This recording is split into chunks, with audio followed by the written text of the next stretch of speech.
to the pillbox again. First time in a long while. I actually made it out here. Been a bit rough recently. I've been at work as well a lot. So one of the viewers made it out here, and I don't know if this is yours. I just found this as I came in. A clipper. Yes, I will have that. Thank you very much. That's good. I don't know if you dropped that. Anyway, what strange times we're living in. I mean, 2020 is just off the bloody charts, isn't it? Really, it's just ridiculous. I mean, if you wrote it in a story, you'd say, "Oh, it's a bit far fetched, really. A bit far fetched." Yeah, what's it? Panavirus or whatever we call it? Pandemic. A pandemic that really wasn't really sort of like you go to a big fireworks display and somebody lets off fizzes. Yeah, wasn't. I mean, I know some people have died and all that lot, and it's all really, really tragic and everything like that. But didn't warrant the destroying the country's economy, did it? Really? For a bad case of the flu, we could have just got on with it and just sort of rode it out. I don't think the NHS would have been overwhelmed. I don't know. I'm not an expert. So, but it doesn't, from my gut feeling here, it doesn't feel like thing. And now we sort of like now what we've got with BLM, Black Lives Matter, All Lives Matter, No Lives Matter, whatever side you're on. We've got our two-tier policing, because our police are run by cultural Marxists now. They've made it, they've penetrated right to the top of our police. So if you're sort of out there doing a BLM or a sort of like a very left-wing sort of thing, you have that softly kid gloves policing approach. I mean, it does backfire with them in Whitehall with the horses and everything like that.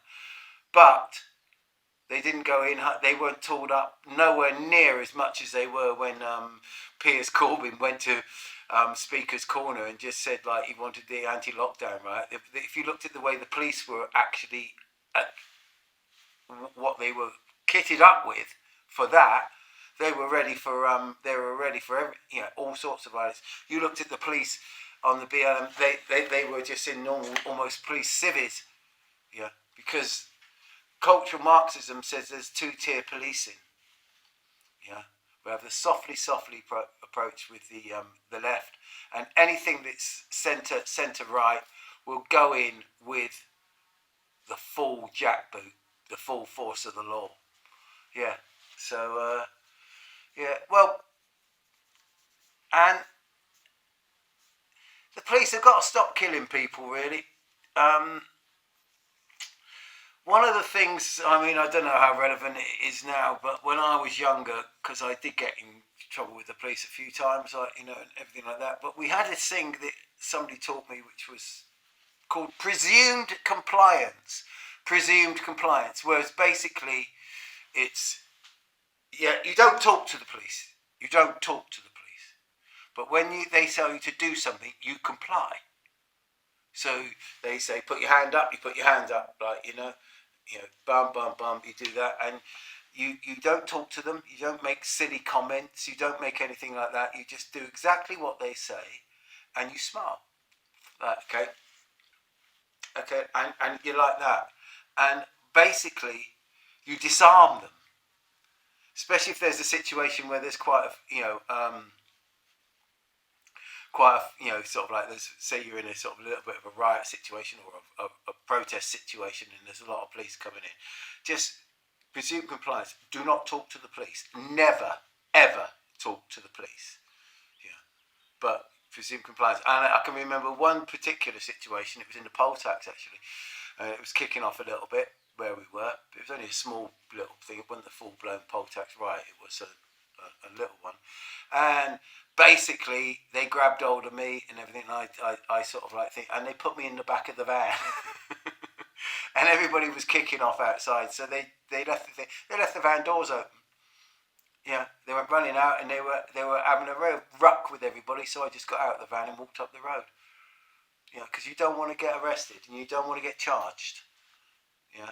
So, but with presumed compliance, they, once they presume that you're compliant, you know, their guard goes right down, and that means that you can usually find a way of getting away, especially if they're distracted with other things.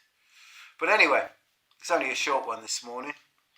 Be careful with the police. I mean, all this kneeling on the necks and everything like that. People like, they're basically, they don't go in hard with the left wingers or anything like that. It's because they're cowards. It's not politically correct policing and all this, like, and taking the knee and everything like that. Like, it shows whose side they're on, doesn't it? Yeah. No, I'm not worried about anybody wanting to take the knee. If they want to take the knee and just say, like, they're really sorry about, somebody being killed in thing. I'm not going into the fact that the guy was a sort of cracker. He was a crackhead, but it's still, you still shouldn't be killed, right? Okay, and there's a lot of people, and the police do kill a lot of people, and it'd be really good if they stopped. But if you do get arrested, do not talk to them. Just don't talk to them. Just ask for a lawyer if they're going to charge you. See, I'll talk when I got a lawyer. I will do what my lawyer says. If the lawyer tells you to talk to the police, tell them. If the lawyer tells you to spill the beans, get a new lawyer, sack them. Okay? Never talk to the police. Okay? If they ask you the time.